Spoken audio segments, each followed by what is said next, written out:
So I'm a structural engineer for United Launch Alliance. I do strength analysis for the Vulcan launch system. So being an employee at United Launch Alliance is really great. I love my job. I come into work every day excited to do what I do, to be able to work on building rockets, building a launch system, being able to do something that matters and puts payloads and satellites in space that are important to people and to the country's military assets and all sorts of different things. And one of the, obviously one of the things that is important when you talk about the practice of law in the aerospace industry, a lot of people ask me what is space law, and there are several answers I could give. One is space law is a collection of treaties that govern the conduct of companies and human beings in outer space.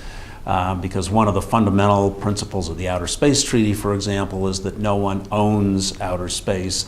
It is designed for the development and the benefit of all mankind, and while that sounds good in principle, it's a little harder in practice to really define what that means, particularly if you are a private company that's invested a tremendous amount of money to get into space and develop, let's say, in years to come, develop a mining operation on the moon. Well, if the moon doesn't belong to anybody, then how do you lay claim to the minerals that you're extracting? And that's a pretty mundane example, but actually it's a very realistic one and a question that people are still grappling with. NASA's primary goal is to send humans to Mars, and this is something that is going to happen in the next generation. So children that are now in school and college are going to be able to work on space vehicles that are going to Mars in their career, in their lifetime. So it's a very exciting time for the next generation. Lowering the cost in a commercial environment has turned out to be very valuable to our end users. Not only do we make a profit as a commercial developer of large geosynchronous communication spacecraft, they're purchased by people who need to earn money from that. What that means is any technology that we come up with needs to be very reliable, but it needs to provide, if they're going to pay for it, it needs to provide an economic incentive. Solar electric propulsion, primarily the ones that we use are Hall thrusters, have been shown to reduce the amount of propellant that a spacecraft needs to take on board to keep up there and do its job.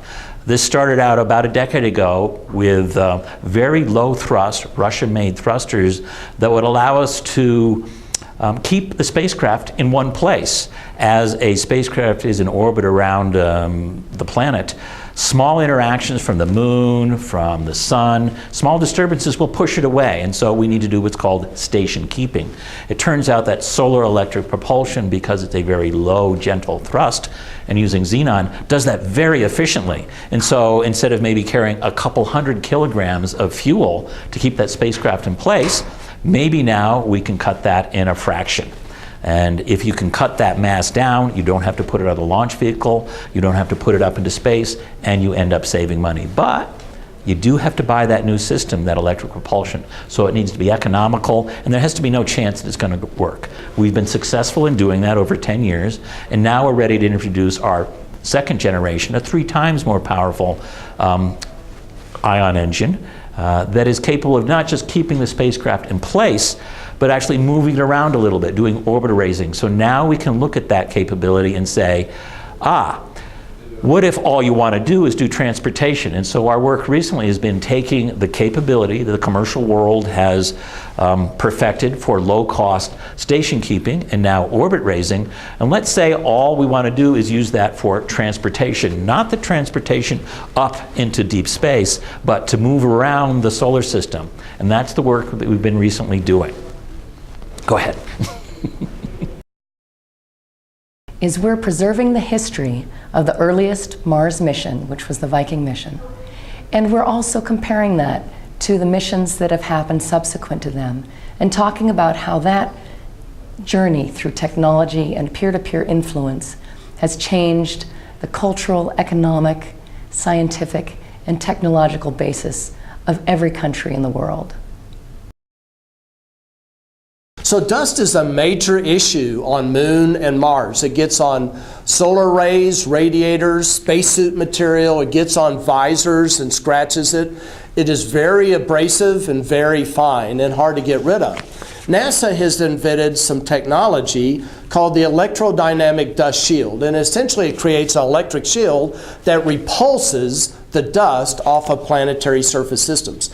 The interesting thing, though, is that NASA right now is not going to the moon because NASA has been directed by the White House to go to asteroids. But within this unique collaboration with the Google Lunar X Prize and Pisces, we have found a way to get this technology tested on the surface of the moon for NASA. How cool is that? Plus, having high schools being able to participate in the science of lunar dust and in making some of the hardware that will fly to the surface of the moon. I grew up in a foreign country, in a fishing village. Never imagined that I was going to join space. And I was fortunate, introduced by a professor, Professor Armstrong at University of Kansas, to space.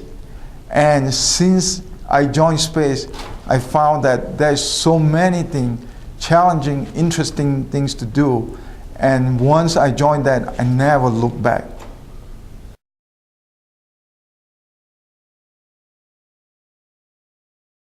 Software, we really work to make it easy for you to do the impossible in space. So it's incredibly difficult to get a satellite in orbit on this planet, let alone one that's millions of miles away.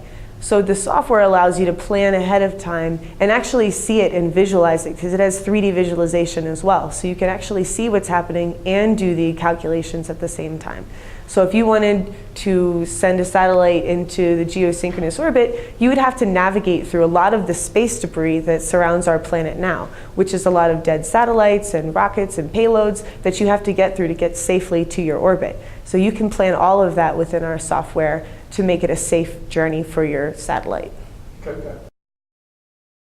of the unique things about the aerospace industry is you've got big companies like Lockheed Martin, but we don't do it on our own. We've got thousands of small businesses that we do business with, not only here in the US, but all around the world. And they're an instrumental part of our success. And some of them are a handful of people, some of them are a couple hundred people, but there are a lot of very entrepreneurial companies that we work with who, sorry, come on through. Yeah. There are a lot. Action. There are a number of small and entrepreneurial companies that we work with to help bring some of these systems to life that we develop for the government and for our commercial customers. And I think what's great about that is if you want to be a part of a big team that's working on a big project that might take several years to create, you can do that at a big company. We even have some small projects at Lockheed Martin or some small departments where we are challenging people to be very entrepreneurial and to work on some very quick turn projects. In fact, we've got teams of folks right now that are building shoebox-sized CubeSats that are flying on rockets and providing quick turn experiments for some of our university partners. But it's also a great opportunity because there are a number of entrepreneurial companies all around the country that work in the aerospace industry. So if you want to be part of a smaller team that works in a very dynamic way and is really focused on innovation and on creating something new, you can do that too. So there's room for people who are interested in any kind of challenge, whether you want to take on something that is a huge challenge, it's going to take years to get done, or whether you want to work on something that might only last a couple of months and then move on to a new project and try that as well. You've got that opportunity in this industry. It really is an industry like few others. And again, it gives you that opportunity to do something that is bigger and broader than just what any one person can contribute.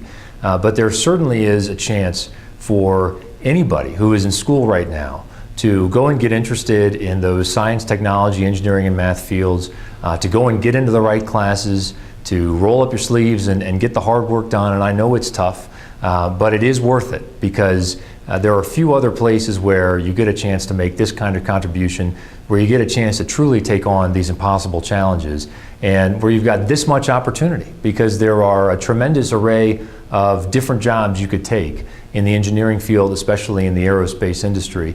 And if you ask me, that's a terrific place to be because that solid engineering background could take you in 1,000 different directions and you could work on 1,000 different projects.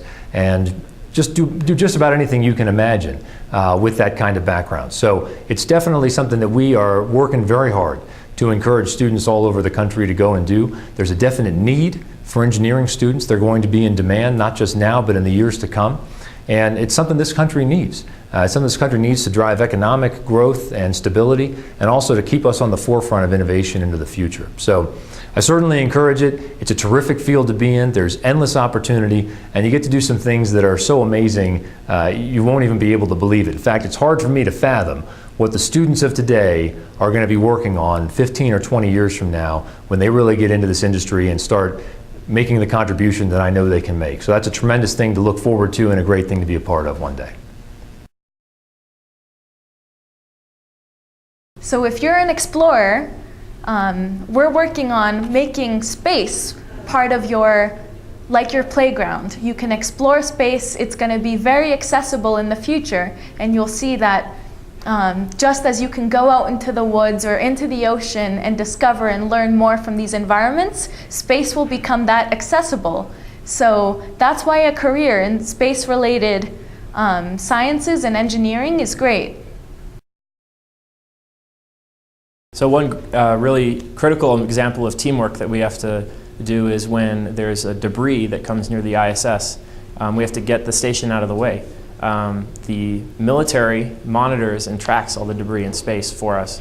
And if they see something that's going to come too close, they call us up on the phone in the control center, and there's a trajectory officer who sits there, and he's got a black phone, and we know when that rings, something's wrong. And he picks it up and talks to them, and they explain, hey, this object's coming near you. You've got, say, 10, 20 hours to get out of the way. And now the Houston flight control team, we then have to call the Russians on the phone because they own the rocket engines on the back of the space station. So we have to give them a call and say, hey, the military told us this one object could be an old rocket that's dead or just a fleck of something that broke apart. And we have to get out of the way. And so we have a short time period to then plan with them when we're going to turn the rocket engines on, which way we're going to point, and what our new orbit's going to be. And it's very quick, so we have to already know ahead of time what decision points we're going to have. If the probability is above a certain number, we either take action or we don't, and then we have to be on the same page and willing to take action so that it's successful. Okay. That phone rings, it actually makes a different sound than every other phone in the room. So you hear that, and even if there's no trajectory officer in the room, you get kind of excited. And sometimes the shifts are boring if nothing's going on. That's kind of what you want, is if the space station's healthy, nothing's really happening, you just sit and watch. But that phone rings and people start to talk and look at each other, uh-oh, what's going to happen? And we always call in for extra help. So especially if it's in the middle of the night, there's only a few people in the room, so we might have to call and ask the specialist who's on call to come help us plan the trajectory maneuver to get out of the way. This is part of why we do our training. We spend years in simulations where they throw things at us, they break things in the computer, and we have to react to it. So it can be scary when something's going wrong, but you're used to it because you've seen it in training, and so your heart goes a little bit at first, and then you know what to do next from all the training that you've had.